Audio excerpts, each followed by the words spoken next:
Sir be frank, എൻ്റെ ആദ്യ cinema കൃഷ്ണനും രാധയും എന്ന സിനിമയ്ക്ക് വേണ്ടി നിങ്ങൾ പറയുന്ന കുറച്ച് ഞാൻ ബുദ്ധിമുട്ടിയിട്ടുണ്ട്. കാരണം ഞാൻ ഇങ്ങനെ ചില ആളുകളോട് പറഞ്ഞു, എനിക്ക് ഒന്നാം തീയതി സിനിമ രംഗമായിട്ടൊന്നും ഒരു ബന്ധവുമില്ല. അങ്ങനെ അവിടെ ഇവിടെയൊക്കെയുള്ള ഒരു ക്യാമറമാൻ, അദ്ദേഹം പരിചയപ്പെടുത്തിയ ഒരാൾ ഇങ്ങനെ പോയതാണ്. അപ്പോൾ എനിക്കിപ്പോഴും ഓർമ്മയുണ്ട്, പുതുതായിട്ടൊരു കുട്ടി വരാം, ഹലോ എനിക്ക് അഭിനയിക്കണം എന്നുണ്ട് സാർ, നിങ്ങളെ പേരെന്താ? സന്തോഷ് പണ്ഡിറ്റ്. സാർ ആരുടെ അസിസ്റ്റൻ്റ് ആയിരുന്നു? തീർന്നു. ഞാൻ ആരുടെ ഒരു സിനിമ സെറ്റ് ഉണ്ടില്ല എന്നറിയാൻ പറ്റും കുട്ടീനോട്. ഞാനില്ല, ഞാനിപ്പോൾ ആദ്യമായിട്ട് ഫസ്റ്റ് സിനിമയാണ്. ആരും അസിസ്റ്റൻ്റ് ഒന്നും ആയില്ല. ഇല്ല. ഇതേതാ ബാനർ?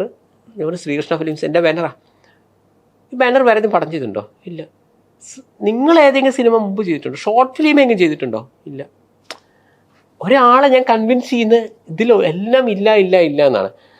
ഒരുപാട് ബുദ്ധിമുട്ടില്ല, എന്നാലും ഇങ്ങനെ ഒരു ബുദ്ധിമുട്ടുണ്ടായി. അതിൽ ആണിനെ ആയാലും പെണ്ണിനെ ആയാലും ഞാൻ ഒന്നുകൂടെ ഒന്ന് ശ്രദ്ധിച്ചു. പക്ഷേ അടുത്ത സിനിമ മുതൽ ഇങ്ങോട്ട് എന്തായി, പിന്നെ ഹലോ സന്തോഷ് പണ്ഡിറ്റാണ്. സന്തോഷ് സാറേ, എനിക്ക് നിങ്ങൾ ഭയങ്കര ഇഷ്ടമാട്ടോ.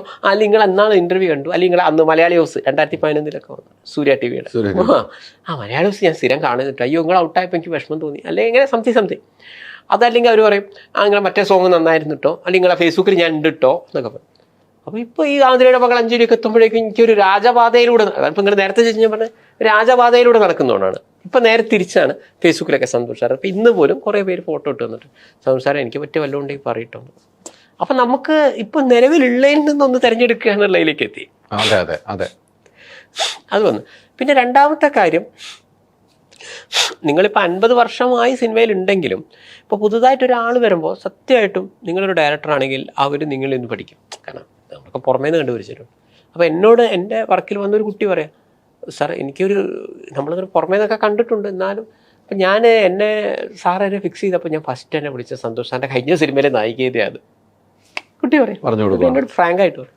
ആ സിനിമ കഴിഞ്ഞ് പോകുമ്പോൾ ഞാനൊരു ഇതെടുക്കും കേട്ടോ. അപ്പോൾ എന്നോട് പറഞ്ഞു, അപ്പോൾ ഈ കുട്ടി മോളെ എങ്ങനെയുണ്ട്, എനിക്ക് സന്തോഷ് സാറിൻ്റെ ഇത് കിട്ടിയിട്ടുണ്ട്, എങ്ങനെയുണ്ട് സെറ്റൊക്കെ എങ്ങനെയുണ്ട്, ഈ സന്തോഷ് പണ്ഡിറ്റ് എങ്ങനെയുണ്ട്, നമ്മൾ ഈ പുറമേ ഇതൊക്കെ അല്ലേ കണ്ടിട്ടുള്ളൂ ചോദിച്ചു. എടി നീ നിൻ്റെ വീട്ടിലിരിക്കുന്ന പോലെ ഉണ്ടാവും. എന്നോട് പറയാം, നിങ്ങൾ കഴിഞ്ഞ നായിക പറഞ്ഞ വാക്കാ, എടി നീ നിൻ്റെ വീട്ടിൽ എങ്ങനെയാണോ ഇരിക്കുന്നത് അതേപോലെ ഇയാളെ സിനിമ സെറ്റിൽ. പിന്നെ പോകുമ്പോൾ കുറച്ച് ബുക്കൊക്കെ എടുത്തോട്ടോ, ഞാൻ വെറുപ്പിക്കും 24. കാരണം എൻ്റെ സീനല്ലാത്ത സമയത്ത് പഠിക്കുന്ന കുട്ടികളാണെങ്കിൽ ബുക്ക് എടുത്ത് വരാൻ പറയും. അപ്പം അങ്ങനെ ഒരു അവനാണ്ടും പറയും.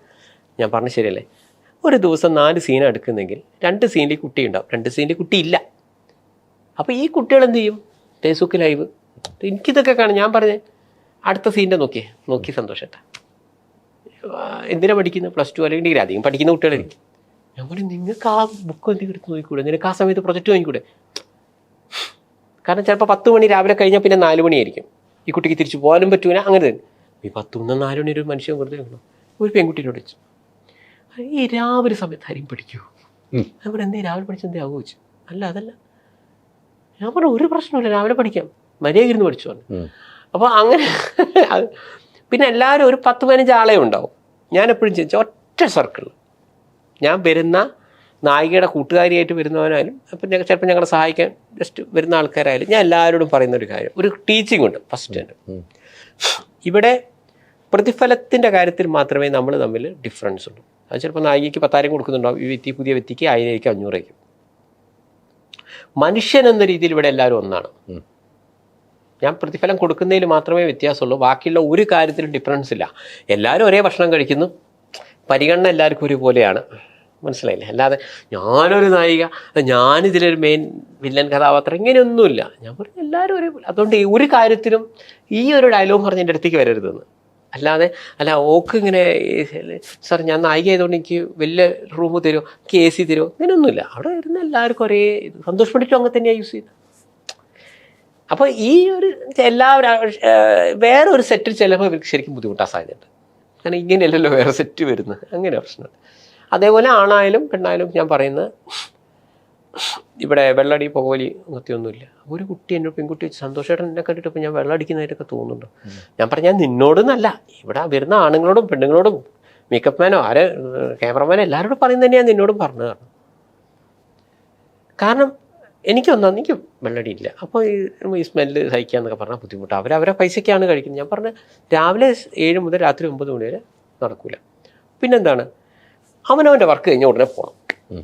അല്ല സാർ ഞാൻ കുറച്ച് നേരം ആണായാലും പെണ്ണായാലും പോകണം. അപ്പോൾ എന്നോട് ഒരാൾ ചോദിച്ചു, സാർ ഞാനിവിടെ നിൽക്കുന്നതിൽ ഇപ്പോൾ സന്തോഷ് സാറിന് എന്താ പ്രശ്നം? ഞാൻ പറഞ്ഞു സന്തോഷ് സാറിന് പ്രശ്നമുണ്ട്. An idols mind is doubles വർഷം, ഇംഗ്ലീഷിലൊരു ചൊല്ലുണ്ട്. ഒരു മടിയൻ്റെ മനസ്സാണ് ചെകുത്താൻ്റെ പണിപ്പുരയാവുന്നത്. ഈ ലോകത്ത് ഒരു ഉത്തരവാദിത്തം ഏൽപ്പിച്ചാൽ, അല്ലെങ്കിൽ അത്യാവശ്യം അതിനെക്കുറിച്ച് അറിയുന്നവരുണ്ടെങ്കിൽ ഈ ലോകത്ത് ഒരുവിധം എല്ലാവരും നല്ല മനുഷ്യന്മാരാണ്. കാരണം ഈ ഉത്തരവാദിത്തം ചെയ്തല്ലേ പറ്റും, മിനിമം ബോധമുള്ളവൻ്റെ കാര്യമാണ് പറയുന്നത്. അതേസമയം നിങ്ങൾ എത്ര പ്രായമുണ്ട്, എത്ര വിദ്യാഭ്യാസം ഉണ്ട്, നിങ്ങൾ ഭയങ്കര ഇതൊക്കെ ആണെങ്കിലും നിങ്ങൾ വെറുതെ ഇരിക്കുകയാണെങ്കിൽ അംഗത്ത് തോന്നുക അവിടെ ഒരു ഫിഗർ കുട്ടിയുണ്ടല്ലോ, അല്ലെങ്കിൽ മറ്റോളുണ്ടല്ലോ, അല്ലെങ്കിൽ ഓനെന്താ നോക്കുന്നത്, നിങ്ങളിപ്പോൾ വീട്ടിലിരിക്കുകയാണെങ്കിൽ ഓളെ വീട്ടിലേക്ക് ആരൊക്കെയാണ് വരുന്നത്, മറ്റോൻ്റെ വീട്ടിലേക്ക് ആരാ വരുന്നത്, ഇങ്ങനെയൊക്കെ ചിന്ത വരുന്നത് എന്താണ്? നിങ്ങൾക്കൊരു പണി ഇല്ലാത്തതുകൊണ്ടാണ്. ഞാൻ പറഞ്ഞു മനസ്സിലായില്ലേ? അല്ല, നിങ്ങൾ തന്നെ ഒന്ന് ആലോചിച്ച് നോക്കുക. അപ്പോൾ അതേപോലെ ഈ വെറുതെ ഇരിക്കുന്നവൻ എന്തായിരിക്കും ചെയ്യുക? അപ്പോഴായിരിക്കും ഇപ്പോൾ കുട്ടി ഇരിക്കുമ്പോൾ മറ്റോ നോക്കുക, ഇവർക്ക് ഇപ്പോൾ ഇവിടെ കൂടെയുള്ള ഒരു വില്ലനായി വരുന്നവനും ഇനി ഇവൾക്കും രണ്ടാക്കും 10 മണിക്ക് കഴിഞ്ഞ് ഇനി 4 മണിക്ക് ഷോട്ടെങ്കിൽ അപ്പോൾ വിചാരിക്കും ആ കുട്ടീനൊന്ന് പരിചയപ്പെടാം, വേറെ പണിയൊന്നുമില്ലല്ലോ, കുട്ടിക്കും തന്നെ എന്തൊക്കെയുണ്ട് ഏട്ടാ എന്തൊക്കെയില്ല. അപ്പോഴേക്കും പറയാം ഏട്ടാ എനിക്കൊരു ബിരിയാണി വരുന്നത്, ഈ സന്തോഷം വേണ്ടിയിട്ട് വെറും ചോറും സ്പെഷ്യലാണ് തരുന്നത്, നിങ്ങളൊരു ബിരിയാണി വാങ്ങി തരുമോ? അപ്പോഴേക്കും ഇത് വരുന്നത് മോളെ നിങ്ങളെ നമ്പർ ഇതാ, മോനെ നമ്പർ ഇതാ, ഇത് പറഞ്ഞിട്ടായിരിക്കും പിന്നീട് എന്തെങ്കിലും അങ്ങോട്ടും ഇങ്ങോട്ടും അയ്യോ മോശപ്പെട്ട മെസ്സേജ് അയച്ചു, സന്തോഷേട്ടൻ്റെ വില്ലനാണ് എന്ന് പറഞ്ഞാൽ ഞാൻ പെട്ടു. ഇതിനെക്കാട്ടി നല്ലത് മോളത് കഴിഞ്ഞാൽ മോള് വെക്കൂല, മോൻ്റെ കഴിഞ്ഞാൽ മോൻ വെക്കൂല എന്ന് പറയുന്നതല്ലേ കുറച്ചുകൂടി നല്ലത്. അപ്പൊ ഇരിക്കുന്ന എല്ലാവർക്കും ഒന്ന് കഥ പറയണമെന്ന് വിചാരിച്ചാൽ ആർക്കും സമയമില്ല. കാരണം എടാ നീ അത് ചെയ്ത് എല്ലാവരും എൻഗേജിനാണ്, അഭിനയിച്ച് കഴിഞ്ഞാൽ ഒരു കറക്റ്റ് പോകുന്നു. പിന്നെ വൈകുന്നേരം ആണെങ്കിൽ ഷാർപ്പിൽ വന്നാൽ മതി. പിന്നോട് ചില ആൾക്കാരുണ്ട് നിങ്ങളിപ്പോൾ കളിക്കുന്ന പണി കേട്ടോ, 4 മണി വൈകുന്നേരം 4 മണിക്ക് വരണ്ട 3:45 വന്നാൽ മതി എന്നൊക്കെ പറയുമ്പോൾ നിങ്ങൾ സിനിമയല്ലേ ചെയ്യുന്നു വെച്ചു. ഞാൻ പറഞ്ഞു ഇന്നത്തെ കാലത്ത് വാട്സപ്പും ഇതൊക്കെ ഉണ്ടല്ലോ, വെറുതെ ഇപ്പോൾ ഒരാളെന്തിനാണ്, ഇപ്പോൾ ഒരു മസാല ഷോപ്പിലാണ് നിങ്ങൾ നിൽക്കുന്നത് വിചാരിക്കുക. നിങ്ങളോട് ഞാൻ രാവിലെ 7 മണിക്ക് വരാൻ പറഞ്ഞാൽ അയാൾ വരും, അയാളെ മേക്കപ്പ് ഇട്ട് ഇയാൾ സാർ എൻ്റെ തായോ എന്ന് ചോദിക്കും. അതിനെക്കാട്ടും നല്ല ഇവിടെ ഷാർപ്പ് ആ സീനെ തൊട്ടുമ്പോൾ അയാളെ മസാല ഷോപ്പ് അടുത്താണ്, ഏട്ടാ വന്നോളിട്ടോ എന്ന് പറഞ്ഞാൽ അയാൾക്ക് അപ്പോൾ ജസ്റ്റ് ഒന്ന് താത്തി ഇവിടെ വന്നു അഭിനയിച്ച് തിരിച്ചു പോയി അതല്ലേ നല്ലത്. അതേപോലെ കഴിയുന്ന എന്തെന്ന് വെച്ച് കഴിഞ്ഞാൽ കോളേജ് കുട്ടികളൊക്കെ ആണെങ്കിൽ അതിനനുസരിച്ച് ഉച്ചവരൊക്കെ ഇനി പോയി ഇങ്ങ് വന്നോടി, സന്തോഷേട്ടാ ലീവ് എടുക്കാൻ ഞാൻ ഇവിടെ പറ്റൂല, കഴിഞ്ഞിട്ട് പോയേ പറ്റൂ. അപ്പോൾ പല കുട്ടികളും എന്നോട് ചോദിക്കുന്നത് ഞങ്ങൾ പഠിക്കണം സന്തോഷമായിട്ട് എന്തിനാ ഇങ്ങനെ വാശി? ഞാൻ എനിക്ക് വാശിയുണ്ട്, സിനിമ ഇന്ന് വരും നാളെ പോവും, നിനക്ക് ആ വിദ്യാഭ്യാസം ഉണ്ടാവുള്ളൂ കേട്ടോ. അല്ല ഇനിയിപ്പോൾ നാളെ കല്യാണം കഴിച്ചു പോയാവോ ഞാൻ സേഫായി, അങ്ങനത്തെ സേഫൊന്നുമില്ല. ഇന്നത്തെ കാലത്ത് ഭാര്യയും ഭർത്താവും ജോലിക്ക് പോകില്ല. അപ്പോൾ ഒരു ജോലി അന്വേഷിച്ച് പോകുമ്പോൾ ഒരാൾ ചോദിക്കാം മോളെ എത്ര പടത്തിൽ അഭിനയിച്ചു എന്നല്ല, പടത്തിൽ അഭിനയിച്ചൊക്കെ നല്ല തന്നെ, എനിക്ക് എന്ത് വിദ്യാഭ്യാസം ഉണ്ടെന്നേ ചോദിക്കും. ശരിയല്ലേ ഞാൻ പറഞ്ഞു, എന്തെങ്കിലും ഇരുന്ന് പഠിച്ചോ, അല്ലാണ്ട് ഞാൻ വലിയ നടിയാവോ, ഞാൻ ഭാവിയിൽ 2 കോടി, ഞാൻ പറഞ്ഞാൽ ഒക്കെ കിട്ടുകയാണെങ്കിൽ ഒക്കെ നല്ല കാര്യമാണ്, അതൊന്നും ചിന്തിക്കേണ്ട. പക്ഷെ എൻ്റെ ഒരു ശൈലിയാണ് ഞാൻ മനസ്സിലാക്കുന്നത്. അല്ല അത് നല്ലൊരു ഒരാളും പറഞ്ഞു കൊടുക്കാത്ത കാര്യങ്ങളാണ് താങ്കൾ സെറ്റിൽ നിന്ന് കിട്ടുന്നത്. മറ്റേത് അവിടെ ഇരിക്കുക, രാവിലെ മേക്കപ്പ് ചെയ്തിരിക്കുക, സീൻ എടുക്കുന്ന 6 മണിക്കായിരിക്കും, രാവിലെ തന്നെ 9 മണിക്ക് വരെ ഇന്ന് ഷോട്ട് ഇല്ല കേട്ടോ, അത് വീട്ടിൽ ആ മേക്കപ്പ് ഇട്ട് അഴിച്ചിട്ട് പോകേണ്ട ഗതികേട് വരും. അല്ല ഇതൊക്കെ ഒരു രീതിയാണ് താങ്കൾ ചെയ്യുന്നത്. പക്ഷെ അതിൽ എത്രയോ പൈസയുടെ നഷ്ടം താങ്കളും ചെയ്യുന്ന സിനിമയാണ് അവരും ചെയ്യുന്ന സിനിമയാണ്, അതാണ് വ്യത്യാസം. പക്ഷെ നിർമ്മാതാവിന് ഈ നഷ്ടമൊക്കെ വരുന്നത് ആലോചിച്ച് നോക്ക്. ഇപ്പം ഞാൻ വൈകുന്നേരം ഒരു കുട്ടിയെ വിട്ടു മോളെ സന്തോഷമായിട്ട് ലോഡ്ജിൽ നിൽക്കണം, എന്തിനാണ് എനിക്ക് രാവിലെ ഇത്രയും ബസ്സില്ല, രാവിലെ 6:15 കൊണ്ട് കയറിക്കുക, അല്ലെങ്കിൽ ഫസ്റ്റ് ഷോട്ട് നിൻ്റെ അല്ല 9 മണിക്ക് വന്നാൽ മതി എന്ന് പറയുന്നിടത്ത് സന്തോഷമുണ്ട് എന്തൊക്കെ ലാഭമുണ്ട്? ലോഡ്ജിൽ ലാഭിക്കാം, രാത്രിത്തെ ഫുഡ് വേണമെങ്കിൽ ആ കുട്ടി വേണമെങ്കിൽ ബ്രേക്ക്ഫാസ്റ്റ് കഴിച്ചു വരും, അല്ല 9 മണിക്ക് 10 മണിക്കുള്ളതിന് നമുക്ക് വിജയമുള്ളൂ. അതേപോലെ മറ്റാൾക്കായാലും അയാളെ ഇപ്പോൾ ആ കുട്ടിയുടെ അച്ഛനായി വരുന്ന ഒരാളാണെങ്കിൽ അയാളെ വീട്ടിൽ പോയിട്ട് മസാല സാധനമൊക്കെ വാങ്ങിച്ചു കൊടുക്കാം, വീട്ടിലെ കാര്യങ്ങളൊക്കെ നോക്കി മോളെയൊക്കെ ഒന്ന് സ്കൂളിലാക്കി സന്തോഷം രാവിലെ ആ 7 മണിൻ്റെ ഷോട്ടും തന്നെ ഒഴിവാക്കി തരുമോ? ചിലർ പറയും സാർ ആ 7 മണി കിട്ടിയാൽ സാർ കാര്യം ഉച്ചയ്ക്ക് തന്നെ വിടുമോ? അപ്പോൾ എല്ലാവരുടെ എല്ലാ കാര്യം നടക്കുന്നുണ്ട്. ഒരു ഗവൺമെൻറ് ഉദ്യോഗസ്ഥനാണ് എൻ്റെ സിനിമയിലേക്ക് വരുന്നത്, ഞാൻ പറയും ചേട്ടാ 10 മുതൽ 5 മണി വരെ പോയിരിക്കണം, അപ്പോൾ ഞാൻ അഭിനയിക്കണ്ടേ? നിങ്ങൾ രാവിലെ വരിക, എന്നിട്ട് ഇയാൾ 10 മണിയാകുമ്പോഴേക്കും ഞാൻ ഇയാളെ നിർത്തി വിടും, എന്നിട്ട് ഇയാൾ 5 മണിക്ക് അത് കഴിഞ്ഞ് പിന്നെയും വരാം. അപ്പോൾ ഇയാൾ വയ്ക്കുന്നത് മനുഷ്യ എനിക്ക് 20 ക്യാഷ് ഉണ്ട്, ഇനി ഞാൻ ഇവിടെ എടുക്കുന്നൊരു സന്തോഷ് സാറിന് എന്താ പ്രശ്നമോ?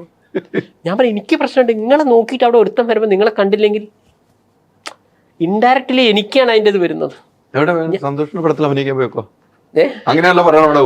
യെസ് അങ്ങനെയല്ലേ വരിക.